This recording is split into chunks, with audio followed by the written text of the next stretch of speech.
Ça me plaît. Ok. Ok. T'es en reconversion. Ouais, et puis ce qui me plaît, c'est la photographie de reportage aussi. Alors, je suis Aurélien Hardy, j'ai 29 ans, je me rapproche tout doucement des 30, l'année prochaine je passe le cap. Et tout le monde m'appelle Aurel, et je suis skieur professionnel, aventurier. Et puis je tends doucement à de nouvelles choses comme des conférences, de l'écriture de livres. Mais voilà, plein de projets dans la tête. Et puis skieur, d'une façon très large, je me réduis pas à une seule discipline. C'est vrai que j'aime le ski sous toutes ses formes, quoi.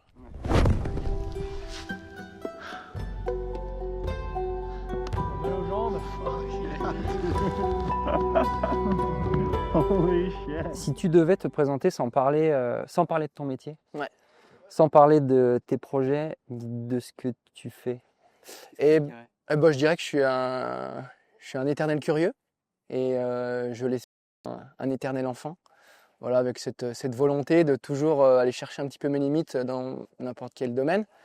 Et puis voilà, c'est vrai que je suis curieux dans le sens où je m'inspire un petit peu tout le monde. Puis quelqu'un de très simple, hein. J'aime les copains, j'aime la fête, j'aime le sport, j'aime la glisse. Je pars sur un peu la montagne comme ton terrain d'expression. Aujourd'hui, qu'est-ce que toi tu viens chercher en montagne à ton âge? Et ben là, j'arrive sur mes 30 ans. Je dirais que pour un skieur de pentraid, ça peut être encore un peu jeune, tu vois. Dans le sens où c'est une pratique qui met du temps. Après, voilà, j'aime avoir cette vision d'être un skieur accompli et de faire plein de choses. Je viens du ski alpin. Donc je dirais que je vais arriver doucement dans mes années les plus importantes. Tu vois, les 5-10 prochaines années, c'est là où je pense que mon expérience va arriver un petit peu à son paroxysme. Je continue toujours à apprendre et j'apprendrai toujours à apprendre, mais c'est vrai qu'aujourd'hui, je sens que petit à petit, je suis en train de remplir mon vase et que je vais vraiment pouvoir me lancer sur les plus gros projets de ma carrière bientôt. Ouais. Et à quel moment toi tu t'es dit l'aventure c'est ma manière d'être dans ce monde? Bah écoute, je pense que ça part déjà de la façon dont j'ai grandi à skier. J'étais skieur alpin et j'ai couru jusqu'à l'âge de 21 ans. Donc ça va faire 7 ans maintenant, 7-8 ans que j'ai quitté un petit peu ce milieu-là. Et puis en fait, naturellement, en étant de Chamonix, j'ai tout simplement levé les yeux et puis j'ai découvert un petit peu tout cet univers. Et du coup, c'est vrai que c'était une suite un petit peu logique, mais je ne savais pas que j'étais vraiment fait pour ça. En tout cas, j'en rêvais. Et puis au fil du temps, aller faire mes propres expériences, avoir des mentors, des gens qui m'apprennent un petit peu la pratique.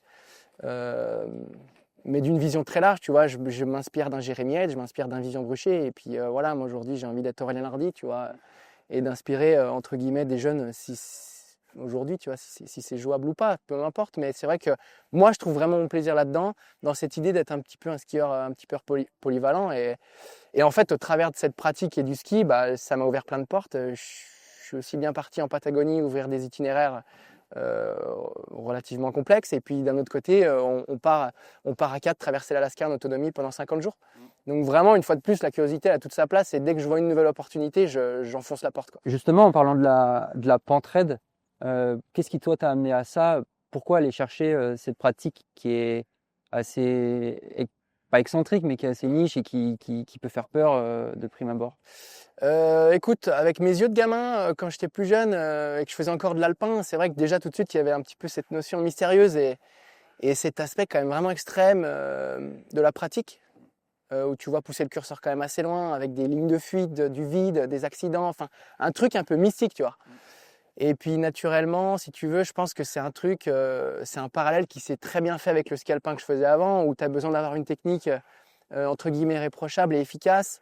Et en faisant un petit peu ma reconversion vers le ski de montagne, et d'abord vers le freeride en fait, voilà, dans la pente, j'ai retrouvé un petit peu cette précision de la gestuelle et ce besoin d'avoir un geste juste tout le temps. Et du coup, j'y retrouve vachement de plaisir là-dedans.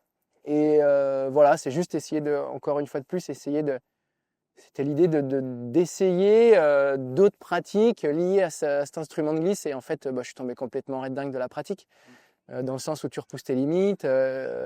Tous les jours, c'est un petit peu un challenge selon l'itinéraire que tu vas choisir. En fait, aucun itinéraire n'est anodin, entre guillemets, tu vois.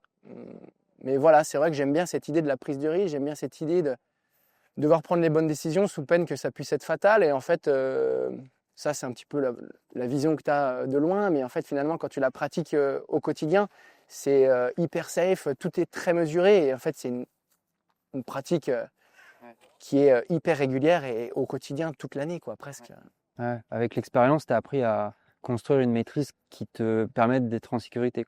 Bah, en tout cas, ouais, c'est sûr qu'il y a des habitudes et des gestuels qui se répètent, que tu retrouves dans la pente, qui te permettent finalement de te sentir bien. Et en fait, c'est comme n'importe quelle pratique. Si tu la pratiques tout le temps et que tu as vraiment cette volonté de progresser et que tu t'inspires un peu de tout ce qui se fait, bah, tu vas petit à petit, voilà, te rapprocher de la justesse du geste et puis de ce que tu recherches toi. Donc finalement, c'est vrai que j'aime bien cette exposition, même avec mon expérience aujourd'hui. C'est vrai que bah, j'ai toujours peur, mais c'est aussi, voilà, c'est quelque chose, ce petit frisson que je vais chercher avec ce contrôle que j'ai accumulé au fil des années. Puis si tu n'as plus peur, c'est qu'il y a un problème aussi. Et puis si tu n'as plus peur, en fait, ça n'a aucun sens, c'est que tu n'as rien compris. Et c'est vrai qu'aujourd'hui, bah, celui qui me dira qu'il n'a pas peur, je lui rirai au nez, parce que c'est juste pas possible, il y a un truc qui ne va pas. Tu vois. C'est naturel d'avoir peur, on reste des êtres humains, avec des instincts animaux. Et en fait, quand tu as une paroi et un vide de 1000 mètres sous les pieds, naturellement, ton cerveau, il va te rappeler que si tu tombes, tu meurs. Donc, tu as la peur qui va te permettre de rester bien debout sur tes skis et de continuer cette gestuelle jusqu'en bas. Ouais. Qu'est-ce qui, toi, te fait, malgré la difficulté, qu'est-ce qui te pousse à continuer aujourd'hui? Bah, en fait, l'avantage de cette pratique, en la prenant d'une façon globale, que ce soit du freeride, mais voilà, on parle plus de la pentraide, mais c'est qu'en fait, c'est infini. Déjà autour de la maison, il faudrait 10 vies pour réaliser tout ce dont je rêve, tu vois, tout ce qui me fait envie.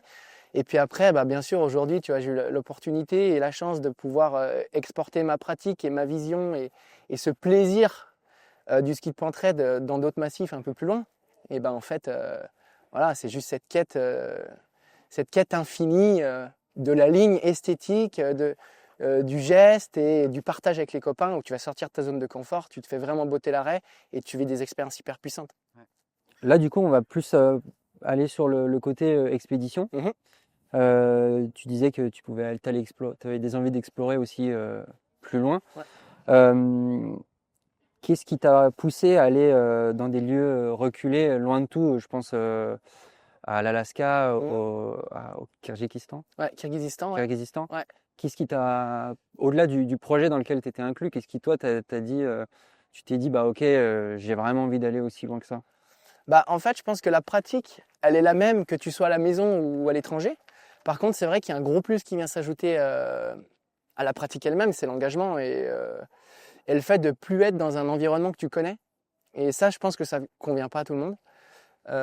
Donc c'est vrai que dans un premier temps, c'était un peu expérimental, tu vois. Et j'y ai vraiment trouvé quelque chose chez moi qui me transcende et dans lequel je me sens très bien. C'est l'ensauvagement, le plaisir d'être avec d'autres potes, d'autres amis et d'aller chercher voilà, des gros projets qui sont engagés, qui sont aussi beaux que ce qu'on peut retrouver dans les Alpes, essayer de pousser le curseur, mais cette fois-ci sans bouée de secours, entre guillemets, où t'as pas d'hélicoptère, t'as pas de secours, le moindre crash, il devient abominable, entre guillemets. Donc c'est vrai que tu passes encore un cap. C'est une autre sphère et c'est un autre univers dans lequel tu mets les pieds, qui est encore plus puissant, où en fait ton expérience elle est encore décuplée parce que tout ce que tu vis, il compte vraiment. C'est un peu de la pentraide, quoi. Ouais, c'est vraiment appliquer la pentraide dans des endroits comme ça, eh ben, tu vis encore quelque chose. Et la plupart du temps, c'est vrai que quand tu es loin, eh ben, tu n'as pas besoin d'aller chercher des itinéraires hyper extrêmes pour sentir quelque chose d'intense parce que justement, naturellement, en étant très loin et en t'exposant de cette façon, bah, ton expérience elle est déjà hyper puissante et ton curseur d'engagement est déjà hyper élevé. Donc le but, petit à petit, voilà, c'est comme on a pu faire aussi en Patagonie, bah, au bout de certaines années d'expérience et d'expédition, bah, tu peux aller chercher la descente la plus exposée et la plus engagée de ta carrière jusqu'à maintenant, et ce, dans un environnement hyper exposé et très loin de tout. Ouais, ouais. Tu réponds un peu à la question suivante, c'était quand tu pars en expé, ben, t'es en quête de quoi? T'es plus en quête d'une pente ou d'une expérience aussi avec des gens? Bah, dans un premier temps, je dirais que mes premières expés, elles étaient plutôt dédiées à cette envie d'aller chercher des lignes, et des réalisations. C'est toujours un peu ce qui va me motiver, et je pense qu'il motive tout le monde au quotidien, à la maison ou loin en tout cas. Il faut qu'il y ait un esthétisme, il faut qu'il y ait quelque chose qui tape dans l'œil et qui te motive à te dire ah ouais, je suis prêt à traverser la planète pour essayer de cocher ce truc-là, pour réaliser ce rêve. Donc dans un premier temps, c'est ça, et ça le sera quand même toujours, parce que j'aime cette idée de performer, de sortir de ma zone de confort et de réaliser des rêves. Mais au travers d'autres expériences et d'autres expés, j'ai découvert qu'il n'y avait pas que la performance, bien au contraire, et qu'il y avait plus aussi simplement une expérience de vie, une tranche de vie, un truc où tu vas te découvrir toi-même, où tu vas découvrir tes compagnons de cordée. Et comme au travers de l'Alaska, où on vit 50 jours dans le wild total, au contact des ours et des élans et des loups, je peux te dire qu'en fait, au fil de ce voyage-là, tu n'en as rien à branler de ce qui est la plus grande descente de ta vie, parce qu'en fait, tu reviens à quelque chose de très essentiel, dans lequel tu te sens bien, où il n'y a pas besoin de se prouver quoi que ce soit, de prouver aux autres, parce que tu es à ta place. Ouais.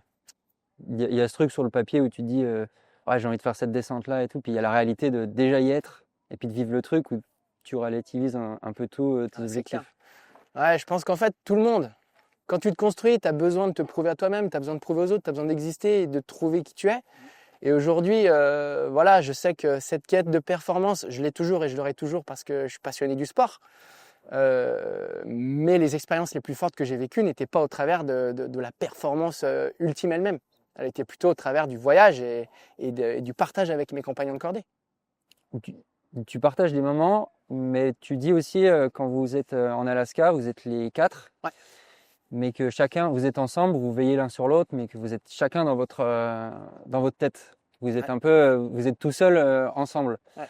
Qu'est-ce qui te traverse dans ces moments-là?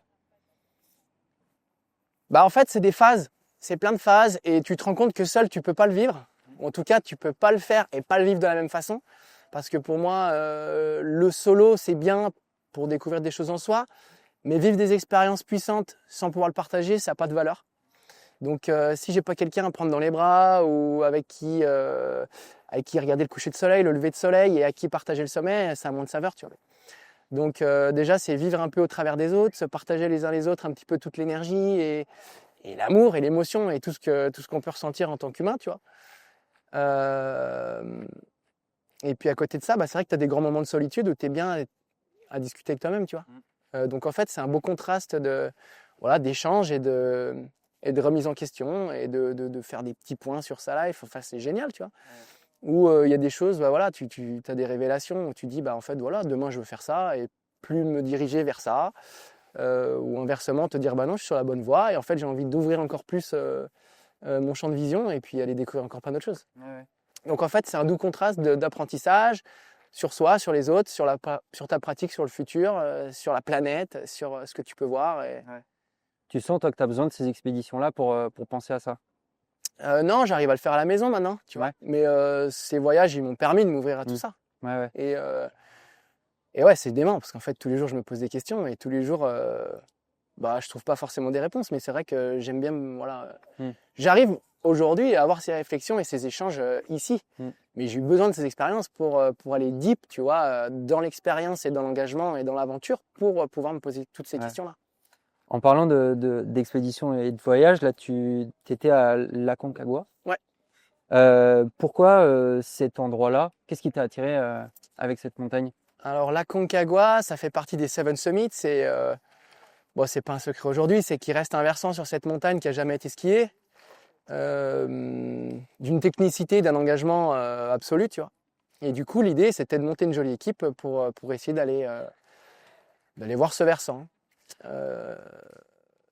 Donc voilà, on est parti à 4 avec Guillaume Pierrel, Christian Alousti et Jean-Yves Fredrickson. Donc moi, une équipe qui me fait vibrer et qui m'inspire, tu vois.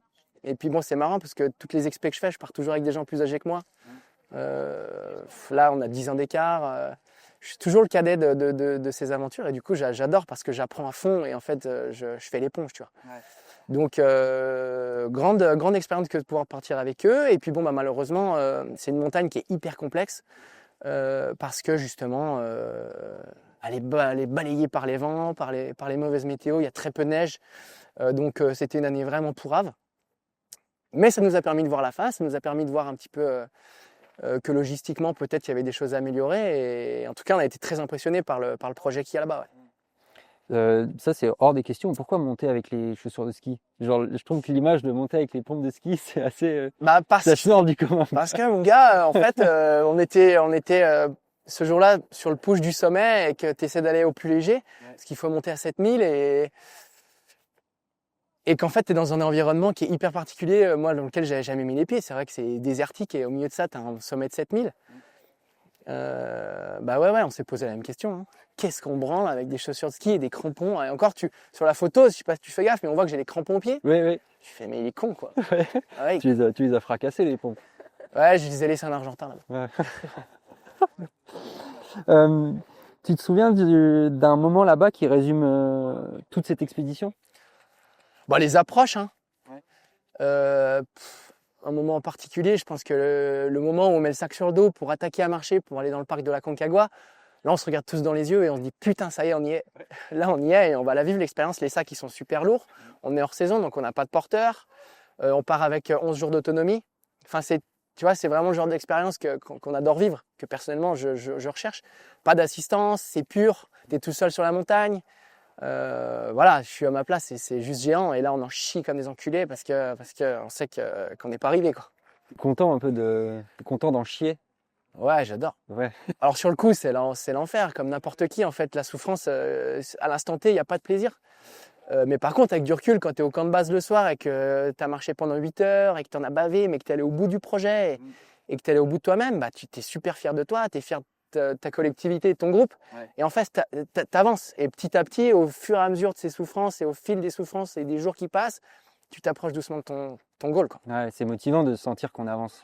Ah bah ouais, c'est clair, s'il y avait que de la souffrance sans avancer, non, il n'y aurait pas de sens. Et en fait, j'aurais arrêté complètement depuis un moment ce que je fais.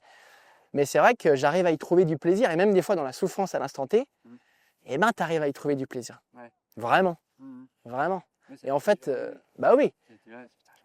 Ouais, t'en chies, mais c'est bon d'en chier. Tu sors de ta zone de confort, tu sors les doigts. Et en fait, bah ouais, ça fait du bien d'avancer au travers de la douleur et de ton cerveau qui t'envoie des messages en te disant on arrête. Mais derrière, tu pousses. Et en fait, tu vois que je pense que vraiment, genre, la limite humaine, elle est nos limites. C'est que mental, c'est que des messages. Et en fait, bah, tu vois, essayer de penser. Et des fois, je me parle à moi-même en me disant putain, ouais, c'est hyper douloureux, mais essaie de penser autre chose. Avance au travers de la douleur. Et en fait, des fois, bah, la douleur passe alors que 5 minutes avant, c'était l'enfer. Donc, je pense qu'on peut aller chercher très loin, vraiment loin. Beaucoup plus loin que ce qu'on a déjà fait aujourd'hui. Et ouais, c'est hyper intéressant ce truc-là. Ouais. Je pense que ça aussi, tu l'as beaucoup développé en Alaska où tirer des trucs, des luges qui sont ultra lourdes. Et j'en parlais justement à Candice que vous mettiez 2 heures à monter les camps. Ouais, on mettait 2 heures, 1h30 à 2 heures tous les soirs. Puis tous les jours, en fait, au début, on avait 50 jours de vivre parce qu'on ne voulait pas d'assistance extérieure et on avait 50 kilos de nourriture chacun sur la luge. Et on avait compté entre, tu vois, maximum 55 jours. Donc, bah, c'est vrai que les premiers jours, tu attaques, tu as une luge de 110, 115 kilos derrière toi, dans une neige fraîche de 40 cm, c'est un enfer. Et après, plus tu avances vers les massifs, plus tu t'approches des montagnes, plus c'est raide. Et en fait, on a passé des heures et des journées à tirer notre fardeau. Et bah là, bien sûr que tu vas hyper deep dans tes pensées, dans tes échanges, et que tu es tout le temps ou presque dans la souffrance. Mais quand tu vois le bénéfice, plaisir et que tu y gagnes derrière, ça a tellement de sens. Ça a tellement de sens. Puis tu développes d'autres choses. C'est-à-dire que, tu vois, moi j'ai trouvé que les 15 premiers jours, c'était difficile parce que tu as encore notion de ce qu'est le temps. Et quand le temps disparaît, que tu le supprimes un peu de ton quotidien, tout devient plus facile. Le temps, les réseaux sociaux, notre société actuelle, et en fait, quand tu quittes tout ça, pouf, et que tu arrives à vraiment te libérer de tout ça, tu es à ta place. On a tous ça en nous, j'en suis persuadé. Hein. En fait, on est simplement, on reste des animaux au fond, tu vois. Donc en fait, tu redéveloppes, on a tout ça, on redéveloppe des instincts animaux, et on est très bien dans cette solitude et dans cette souffrance qui arrive parfois. Mais le retour à la réalité, comment il se passe en fait, enfin, la réalité. Le retour, en tout cas, à la vie, à la maison, quand tu reviens, à la maison, quoi. Le retour, il est hardcore. Hein. Ouais. Le retour, il est hardcore, surtout quand tu décides de le vivre à fond, tu vois. Et là, on a tous les 4 décidé de le vivre à bloc et on s'est fait blaster dans le sens où on a tellement vécu à 1000% l'expérience et qu'on a tout poussé à fond, les curseurs d'engagement, de fatigue émotionnelle, qu'en fait, quand tu reviens sur Terre, tu percutes la planète. Et puis, tu vois, c'était la première fois, moi, je partais dans ce genre d'expé, donc j'étais encore plus sensible à ça. Tu vois, Elias, Alex, ils avaient déjà vécu quelque chose comme ça, où ils étaient partis une quarantaine de jours. Et ils me disaient que la première fois, justement, sur ce voyage-là, ils avaient été ultra blastés. Et moi, ça me l'a fait ici, dans le secteur du Denali. Je suis rentré et franchement, j'ai mis 4 à 6 mois pour remettre les pieds sur terre. Ouais, tu planes. Alors, tu sais pas en fait ce que tu recherches. Mais ce qui me rendait surtout triste, c'était pas tant de ne pas engager tous les jours, tu vois. Mais c'était, ouais, je sais pas, la société, les codes, les informations, les réseaux sociaux, l'ego. Ouais. Et en fait, quand tu es dans ton trip en Alaska avec 3 potes, bah, tout ça n'existe pas. Il n'y a pas de place à ça. C'est l'instant T, rien d'autre. Et tu te connectes au truc, tu regardes, tu partages. Et puis tes décisions doivent se faire sur l'instant T parce qu'elles peuvent avoir des conséquences un peu horribles, tu vois, ou non. Mais en tout cas, il faut rien qui se passe parce que tu es loin de tout. Donc en fait, tu vis juste l'instant T. Et puis quand tu reviens et qu'il y a tous ces trucs et toutes ces informations qui dégueulent dans tous les sens, oh, t'es trop mal, t'as envie de tout quitter, tu vois. Ouais. Mais en fait, je dis pas que c'est bien ou que c'est mal, tu vois, mais c'est juste que c'est vrai que quand tu vis en solitude comme ça et que tu vas loin dans la nature, bah tu reviens, tu te dis putain, mais ça me plaît pas, ça sert à rien. Et en fait, au fur et à mesure, je me suis réadapté à ça. Tu te fais accompagner ou comment tu fais pour justement réussir à garder cet équilibre-là? Ouais, j'ai essayé d'en parler un peu. Après, j'ai surtout parlé à mon entourage et puis aux copains qui ont déjà vécu ce genre de choses parce que si tu veux, c'est un peu compliqué aussi de vouloir parler de tout ça et de ce que tu as pu ressentir dans ton expérience à des gens qui l'ont jamais vécu. Après, ça, je pense que c'est une connerie parce que tu dois pouvoir trouver des réponses et avancer avec quelqu'un qui ne l'a pas vécu. Mais ouais, moi, j'ai trouvé que juste du temps et puis en fait, revenir sur Terre et puis retrouver un sens un peu à ta pratique, à pourquoi tu le fais, qu'est-ce qui te fait kiffer là-dedans. Ouais, moi j'ai trouvé en fait, si tu veux, c'est un peu, je suis parti, il y a un truc que j'aime bien dire, c'est qu'en fait j'ai juste agrandi mon champ d'émotions, mon champ de plaisir, mon champ de colère, mon champ de tristesse, etc. Toutes mes émotions se sont décuplées, mes informations sur ce qu'est le monde aujourd'hui, sur ce que moi je veux être. En fait, voilà, plein de questions existentielles que l'humain se pose tous les jours. Et en fait, c'est juste géant de pouvoir se les poser. Et du coup, je les ai acceptées. Et aujourd'hui, bah, j'essaye d'avancer avec tous ces questionnements. Et j'accepte toutes mes émotions, tu vois. Et du coup, ouais, c'est une expérience qui a été trop bien dans ce sens-là. Et en fait, aujourd'hui, je pense qu'on aurait tous besoin de se faire aider, qu'on fasse des expédients de ouf comme ça ou pas. Je pense que l'humain, il se pose 15 000 questions et que c'est démentiel et qu'on ne trouve pas toujours les réponses, mais il faut se les poser, c'est cool et les accepter. Ouais. Donc en fait, aujourd'hui, déjà, j'ai cette réponse-là, tu vois, de dire mes émotions, je les accepte, c'est chambé d'en avoir. C'est des messages et du coup, ouais, ça me pousse juste à essayer de prendre les meilleures décisions, tu vois. Je veux aussi un peu parler de ton rapport au danger, on en a un peu parlé au début. Comment toi, tu as construit ta relation avec le risque dans ta vie? Je pense que j'ai toujours eu un don à l'engagement, entre guillemets, un don à aller chercher ma limite, que ce soit, on en parlait tout à l'heure, en vélo, en ski, en freeride, en soirée. Tu vois, en fait, je vais toujours pousser le curseur et je vais toujours aller gratter le truc et j'aime bien ça, tu vois. Après, au fil des années, je me calme un peu naturellement, tu vois, je vais bientôt avoir 30 ans et il y a des trucs que j'ai plus envie de trop refaire, tu vois, mais ouais, j'aime bien cette idée d'aller se pousser, d'aller vivre l'expérience à 100%, tu vois. Et je pense qu'aujourd'hui, quand tu parles à mes potes, c'est un peu ce qui me caractérise le plus. Et c'est quelque chose que j'ai cultivé. Aujourd'hui, je sens que j'ai moins besoin de le faire. Mais voilà, c'est vrai que la prise de risque, pour moi, elle est importante parce qu'elle me permet de me poser des questions, de savoir, de donner un peu un sens à ma life et ouais, de me réaliser en tant que personne, tu vois.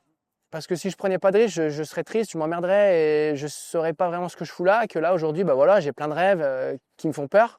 Et cette peur, elle est justifiée parce que c'est des rêves qui sont grandissimes, tu vois, et qui me font rêver, qui me font trop envie et qui, naturellement, voilà, vont me pousser à sortir de ma zone de confort. Ouais. Avec le temps, qu'est-ce qui, toi, t'amène à avoir plus de sérénité dans des terrains engagés? Que ce soit l'expérience ou la connaissance aussi. Ouais. Bah, je pense que déjà, naturellement, au fil des années, d'avoir poussé un peu le curseur, parce que je découvrais la pratique et que tu es mort de faim, bon, bah, tu passes un peu toujours, des fois, tu as des expériences un peu qui te rappellent à l'ordre, qui te rappellent que tu es une merde et que c'est la montagne qui décidera toujours, tu vois. Voilà, qu'il n'y a pas de je skie vite, je suis une resta et voilà, que dalle, ça n'existe pas. Et puis surtout dans notre terrain à Chamonix, en fait, quand tu n'as pas vécu ce genre de massif et ce genre de terrain, c'est vrai que tu as vite fait de croire que tu es le meilleur, tu vois. Et en fait, bon, bah, juste se faire rappeler à l'ordre te permet simplement de te recentrer sur la pratique, de respecter le terrain, respecter l'endroit, et puis d'y aller les bons jours. Simplement, donc c'est jamais toi qui décides, c'est le terrain. Et du coup, bah voilà, c'est vrai qu'aujourd'hui, je sais faire demi-tour. J'ai aussi pratiqué avec des gens qui m'ont inspiré et qui m'ont appris les bonnes valeurs et qui m'ont appris ces choses-là. Donc en fait, accepter le renoncement sans problème. Il n'y a pas d'échec qui compte, tu vois. Un échec, c'est une réussite. Et bah voilà, la vie est longue en fait. Donc le moment se présentera forcément ou pas, mais en fait, je m'en fous. Juste attendre le bon moment, quoi. Ouais. Si tu devais penser à une expédition, une aventure qui t'a vraiment marqué, laquelle sort immédiatement? Putain, elles m'ont toutes un peu marqué en fait. Dans leur délire, tu vois. Tout à l'heure, on parlait du Kyrgyzstan. Le Kyrgyzstan, c'est un peu mon premier voyage, comme j'ai toujours vu quand j'étais gamin au travers des films, tu vois. Ouais. Où t'es loin, t'as une équipe de tournage avec toi, et puis t'as des super condis, et puis il faut engager. Et voilà, ça j'ai aimé parce que c'était la première fois que je le vivais, où j'y ai trouvé ma place. Et j'ai adoré exprimer un ski puissant et rapide. Et puis au fil du temps, bah, je suis venu un peu déjà sur des rêves ultimes, tu vois, en Patagonie, où on skie la rampe Whelan, qui est aujourd'hui la ligne la plus engagée, la plus belle qu'on a eu la chance de faire. Tu vois, on partage tous les trois la même chose avec Vivian Bruchet et Jules Saucier. C'est que par rapport à ce qu'on a pu avoir la chance de skier déjà, eh ben, elle reste quand même la plus puissante, tu vois, en termes d'expérience, d'engagement. Et ce qu'on a vécu là-bas, on l'avait jamais vécu ailleurs. Ouais. Et enfin, l'Alaska, qui, elle, m'a ouvert les portes de l'univers. Donc toute incroyable, toute particulière, et elles m'ont toutes apporté quelque chose. Donc j'ai pas aujourd'hui quelque chose j'en ai pas une, tu vois, si tu veux, à te mettre en avant plus qu'une autre. Chaque expé, une nouvelle expérience et un nouveau moyen d'essayer de progresser dans la vie. Ouais, à chaque, elles avaient des niveaux différents et des apports différents, quoi. Ouais, voilà. Et puis, comme je te dis, vu qu'en fait, j'ai cette curiosité, tu vois, c'est des expés qui sont très différentes les unes des autres. Et j'aime cette diversité et cette idée d'essayer un peu tout. Avec un seul et même engin de glisse, tu vois. Et en fait, ça t'ouvre des portes incroyables. Donc, la prochaine sera peut-être la plus incroyable, tu vois. Enfin, elle sera très certainement la meilleure et la plus incroyable puisque ce sera la nouvelle, quoi, tu vois. Aujourd'hui, qu'est-ce qui t'appelle? Aujourd'hui, qu'est-ce qui m'appelle bon, toujours cette volonté, je crois, de skier de la même façon que je pouvais le faire il y a 5 ou 10 ans, ou même. Ouais, juste cette hargne et ce goût du ski, quoi. Ouais. Bouffer du ski, aussi bien que ce soit du freeride, du ski de piste, des expés, des nouvelles lignes.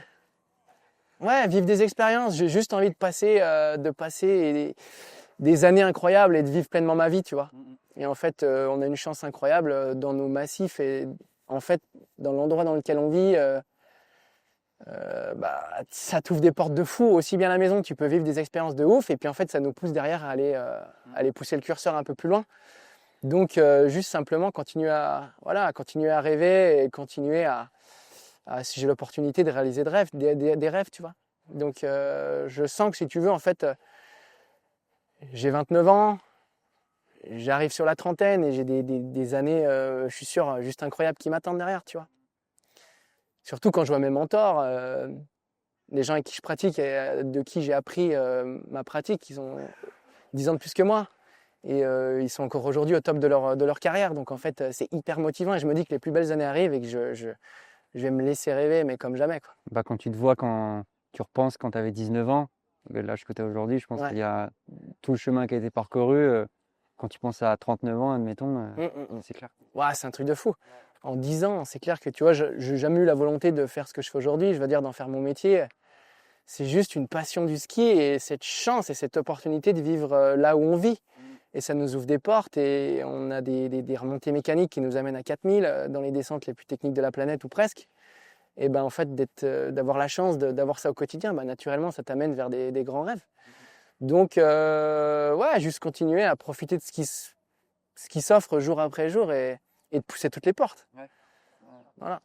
Toi qui as découvert des endroits aussi fous que l'Alaska, la Patagonie, il y a d'autres endroits comme ça qui te font rêver? Ouais, bah écoute, moi je suis jamais allé en Himalaya. Ah ouais.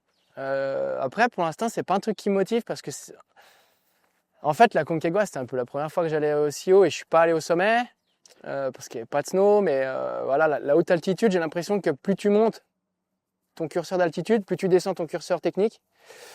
Je suis quand même skieur à la base, tu vois.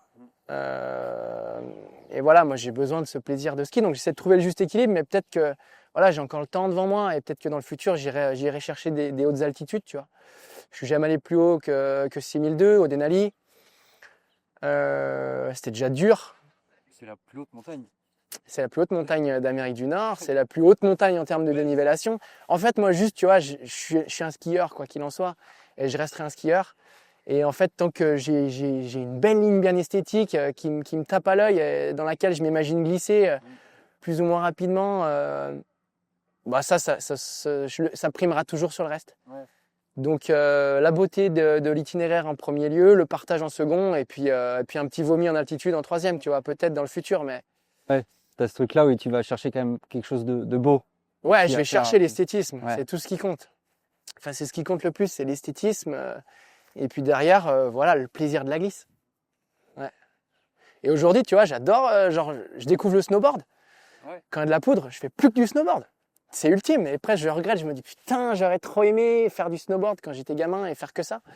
Parce que c'est vrai que c'est ultime. C'est genre l'engin de glisse par excellence. Quand il y a de la poudre, il n'y a plus rien d'autre qui existe, hein, c'est ouf. Et voilà. Et puis si on peut parler un peu du livre, ouais, de cette aventure de 50 jours en Alaska, on a eu l'opportunité de sortir un livre, d'écrire un livre avec Alexandre Marchesso, Christophe Tricou et puis Elias bien sûr dans la bande, qui est sorti aux éditions Glénat. Et je pense que c'est un livre dans lequel on a un petit peu posé nos tripes, on a posé notre expérience comme on l'a vécu au plus profond. Et du coup, voilà, beau cadeau de Noël, je pense. C'est la première fois que tu fais un livre? Ah bah c'est la première fois, oui. Si on m'avait dit un jour que je sortirais un livre, je peux te dire, j'ai croisé des profs, ils ont dit putain, on a vu que tu avais fait un livre, ils se sont foutus de ma gueule. Hein. Est-ce que t'as été aidé au niveau d'écriture ou pas? De quoi? T'as été aidé au niveau de l'écriture? Que dalle! Ah ouais? Ouais, on a tous posé un peu comme on avait envie de le poser. Ah, c'est bien ça. Et c'était trop bien comme expérience. J'ai trop adoré. Et en fait, bien sûr, ils ont fait les corrections, tu vois. Mais l'écriture elle-même, c'est nous qui avons tout posé. Personne n'a écrit pour nous. Et on a réussi à faire 50 jours en autonomie, on a quand même réussi à écrire 3 lignes, hein, tu vois. donc ouais, non, c'était une super expérience. Okay. Super expérience, et puis avec des mecs incroyables. Donc, en fait, si tu veux, c'est un journal de bord un peu au quotidien. Après, il y a le documentaire qui va sortir aussi en janvier, là, Les Jours Sauvages, qui avait déjà bien tourné et que beaucoup de gens réclament un peu, aimeraient voir ou revoir. Donc, il sera dispo en VOD en janvier. Et puis à côté, on a eu l'opportunité, comme je te dis, d'aller vraiment deep et de tout se poser un petit peu au quotidien, ce qu'on a vécu de plus fort. Du coup, tu as certaines expériences qui ont été fortes, comme on a eu une chute dans une crevasse, on a eu des sommets dans la tempête, on a eu des descentes à ski incroyables, on a eu le retour en kayak, on a eu des rencontres avec des animaux. Et en fait, tu as des points de vue différents, on switch les uns avec les autres. Et du coup, tu as une expérience assez réaliste et tu es avec nous, tu vois. Ouais. Tu es avec nous au quotidien dans notre voyage. Vous avez noté des trucs, vous avez noté ce que vous pensiez écrire sur place, ou alors après, vraiment, vous avez tout retranscrit après? Ah non, alors eux, ils ont écrit quelques trucs. Moi, j'ai pas eu vraiment la motivation de le faire. Par contre, je me suis posé, mais en plus, c'était un moment après, 4 ou 6 mois après. Justement, quand tu vois, j'étais là, vas-y, j'ai envie de remettre les pieds sur terre, et en fait, d'écrire, ça m'a fait du bien. Et du coup, j'ai posé à la maison sur mon ordi pendant 4-5 jours où je me suis cloîtré et je me suis fait trop plaisir à écrire. Et puis à ressortir plein d'émotions. En fait, en écrivant, je me suis retrouvé les larmes aux yeux, je me suis retrouvé à chialer, je me suis retrouvé c'était dément. Pur truc. Et du coup, on y est allé sincèrement. Donc, même si on n'est pas des auteurs à la base et qu'on est des bons peintres, en fait, l'émotion, on a réussi à la poser sur le papier et c'est cool. Presque aussi fier de sortir un livre que d'avoir fait l'aventure. Ah bah ouais, en fait le livre, ce qui est dément, c'est que même si tu fais un très beau film, à un moment donné le film il va s'oublier. Ouais.